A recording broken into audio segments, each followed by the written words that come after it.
Bwana Yesu asifiwe. Asante sana Bwana Deputy President kwa kuja hapa Nyamakema. Jambo kwanza nataka nikukumbushe Bwana Deputy President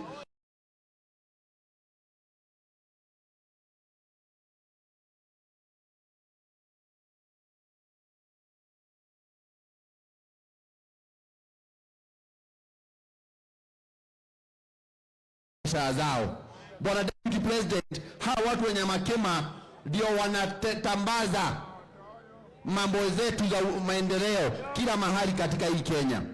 Mizigo inatoka hapa inaenda Nakuru, inatoka hapa inaenda Uasin Gishu, inaenda Nyeri, inaenda Kikuyu, kwingine kwote. Watu wa Nyamakema ndio wale watu ambaye walikuwa wamedhulumiwa sana.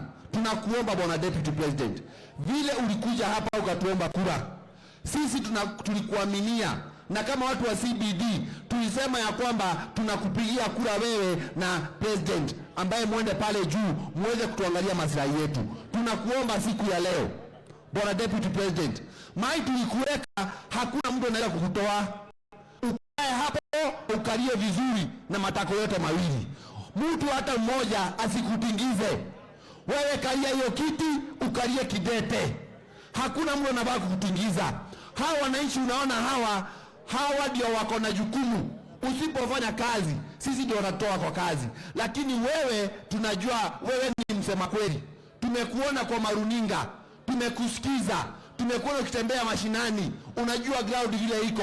Wewe ukirudi pale, enda ukae na mdosi, mwambie ground vile iko. Sisi tuko nyuma yako. La mwisho, mimi nataka kuuliza watu wa Nyamakema, si mnatupenda?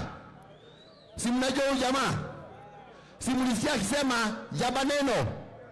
Mlisikia akisema hivyo? Sisi tunataka kuuliza watu wa Nyamakema, Jabaneno ni hotori ono transporti tuzula wake mtoko mumazuza ekatuwe na sieko. Deputy President, tuone. Asante sana, karibu tena hapa mara nyingine na nyingine. God bless you.